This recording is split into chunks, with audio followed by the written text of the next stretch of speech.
So I just wanted to start out with President Obama in his inaugural address articulated a position that was central to his predecessor's legacy, and that was, as Americans, we will not apologize for our way of life, and that we will defend it from all challenges, both here and abroad.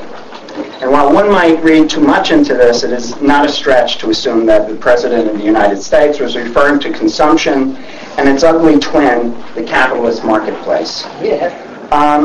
In the time I have here, I want to look at the mechanism of hyperconsumption and some underlying psychodynamic ingredients that have left the United States and therefore much of the developed world potentially economically and culturally, politically, economically, and culturally destitute. And by destitute, I do not mean in need of a lot more stuff.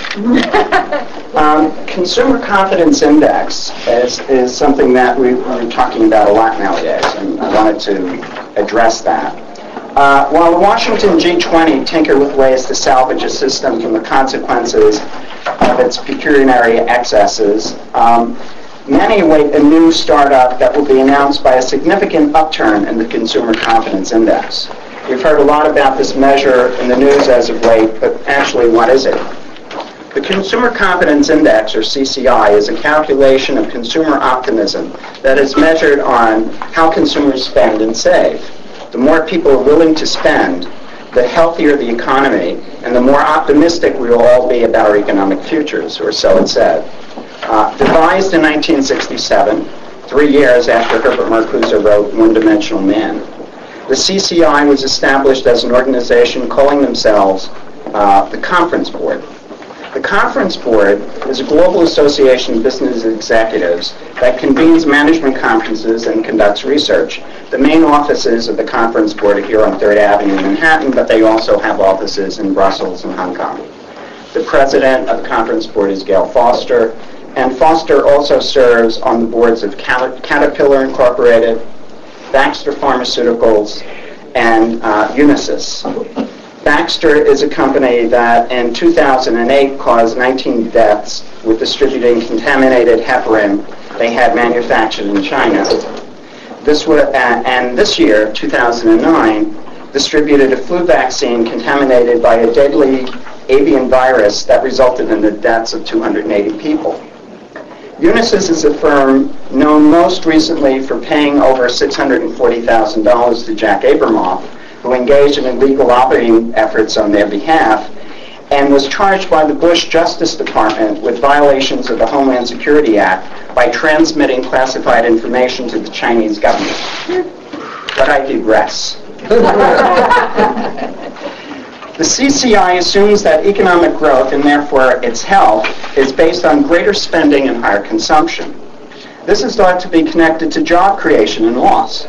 Slowing of consumer spending is a sign that the economy is heading into trouble. This linear indicator is one to which Wall Street strongly subscribes, and we all know how smart Wall Street is.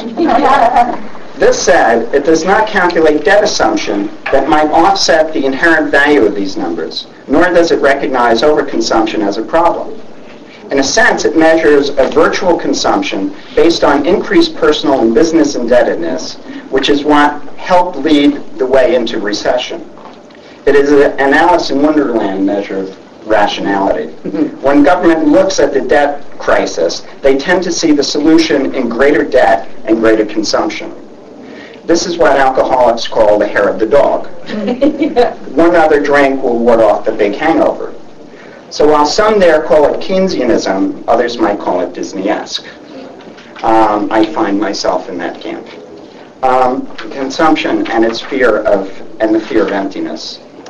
While the CCI might be of interest to those who want to know when folks will get up from their TV sets again and return to the shopping mall, it provides fewer answers for those of us who are interested in the well-being of our fellow inhabitants of this planet. The CCI is disconnected from human physical, psychic, political, and environmental wellness. In fact, it might be an inverse measure of that wellness. It tells us nothing of how we came to this desolate place. It fails to see people as other than consuming machines, as shallow units of production and consumption. This is a capital indicator gone array.